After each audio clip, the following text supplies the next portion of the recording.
What's up, everyone? Welcome to today's video. Welcome to the Gamer Dad channel. Thank you very much for tuning in. So what I want to talk about today is somewhat going to be controversial in a sense.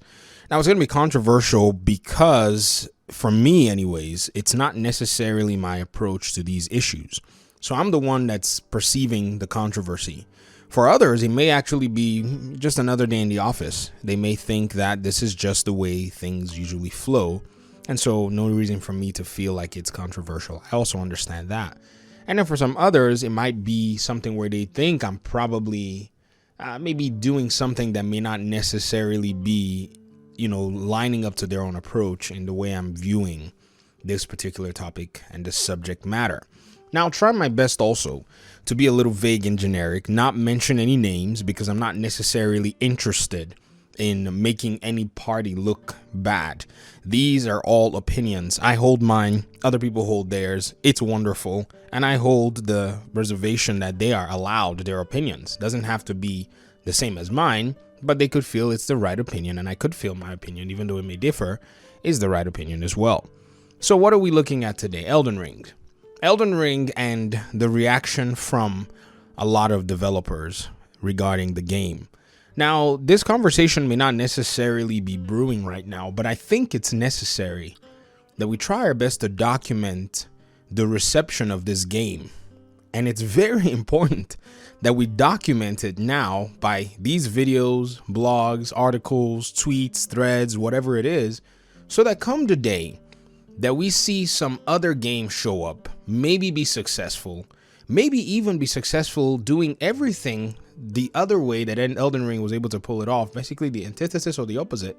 We can look back and say, okay, what's going on here? Now, when it comes to the developer reception of Elden Ring, it's mixed. There are developers that have actually given the game a lot of critical acclaim. Many of them have said, this is a good game. We like the fact that this game is either in some cases fun, or the fact that the game actually does things in a way that its creative direction wanted to do things. Some have even said the game has authenticity to it. And there is no doubt that these developers are looking from the perspective as both the gamers, because they didn't develop this game, if you get what I mean. And also they're looking at it from perspective of developers because they know how the development process goes and they have some experience. So in some sense, developers are in a weird sense capable of visualizing a game from a two-sided nature, especially if it's a game that they didn't work on. This doesn't mean that their own opinions hold more weight than anybody else. I'm just saying that they're able to look at a game from that perspective. The second thing is most developers that have, in a sense, kind of bashed the game based on specific small preferences. These are the developers that we've seen from different studios, Ubisoft, Sony, Guerrilla, all the above. And there's also, that side of things. Now, their concerns may be technical, but then there's also a small sect. This is a select, I would say number of developers who've been vocal about it. And I'm not saying this represents all the developers, because I'm going to get that comment that says, oh, you may have talked to all the developers. Please kindly don't do that.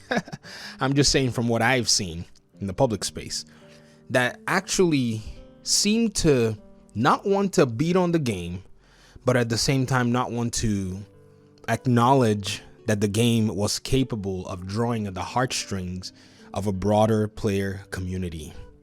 Because I think in this regard, if they actually were to acknowledge that, maybe they feel it would probably speak against a lot of what they have been working on or what they have been practicing in their game development philosophies. Another thing too that has me going and saying this could be jealousy in a sense, and this is, just my opinion, is usually when you see a lot of these video games come out, there usually is something that, is forefront and front center. A lot of developers, especially big name developers, and I'm talking about people in creative direction, production, decision makers in that sense, would say things like, congratulations to the studio for bringing out a solid game. Very notable developers as well, especially developers who make games that are within the same space or similar genres, sometimes not even similar genres, sometimes even across different studios would even do it. But Elden Ring, on the other hand, has not gotten any of that. If anything, Elden Ring has gotten some of this kind of weird silence. It's strange. It's like, the game doesn't even exist. They're not even going to talk about it. And to me, I'm like, how can you not talk about the biggest game of 2022? Q1 2022. Let's be nice. How is this not a landmark game changer, whether it be controversial or not? How are you not going to congratulate the developers, or at least give them a thumbs up for stirring up the conversation as to what game design can look like or should look like? I think there's something really sinister going on here, and I think I know why. You see, this game challenges the paradigm, or challenges many paradigms. Most of these paradigms in a way that says the way you all have been drifting the video game narrative and the video game agenda is actually antithetical to the things that make video games fun for at least the gamer. Gaming has always been about a whole bunch of different ideas, but it seemed like over time there's been a push for a lot more financial incentives that are quick, especially in public companies. And public companies have benefited from that. They've grown big. They've gotten huge marketing budgets. They've been able to, present the flair and the pizzazz. And they've been able to kind of rake in gamers, or gone fishing with their big nets of marketing budgets and stuff, and get people into their ecosystems. And, for some time, even most of us gamers have kind of, lived with this kind of premise. Like, well, it's just this little thing. But little did I know, and I'll speak for myself, that over the course of time, with these cheap ways of delivering video games somewhat lost their identity as these unique pieces of entertainment that have so much depth in them that the entire experience is something that you have to actually go from all sides, from the vertical, from the horizontal, from whatever angle you want to operate or even approach the game from. All these experiences are very, very important for the gamer. And I think this is what From Software is kind of highlighting. You see, they've always done this. It's not like they just actually decided, oh, you know what, we're just going to do it. No. The Souls games seem to have always done this. Trial and error, failure, the big potential of failure, and actually overcoming, and the satisfaction and the joy, not always holding the hand of the player. They've always done this on a smaller scale with their own audience, the niche audience. And I'm not saying it's that small. I'm just saying smaller scale compared to like other big names and, very huge titles. But now that Elden Ring tried, to reach out to a broader audience, and that broader audience, a good number of the broader audience, basically embraced the game, I think a lot of these developers are somehow indirectly on blast because their creative direction is now being challenged.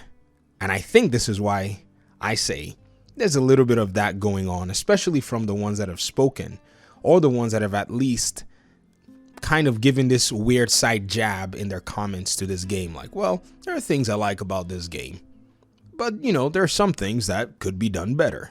Not saying Elden Ring is 100% the best game, but obviously the things that they're saying could be done better are things that the developer, most of them, not all of them, has always prioritized in pretty much not doing, like holding your hand or showing you everywhere that you need to go, or telling you that there's something that's hidden over there.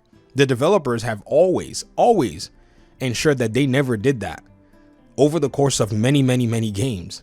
So how is it that this game is supposed to be any different? Ladies and gentlemen, do you see the logical scratching of head that I'm doing over here? Because I think there's something really interesting going on. And this is just from the developer side. I wonder what the publishers are doing right now. I hope they're freaking out because we need them to do so. Thanks for watching the video. Peace out.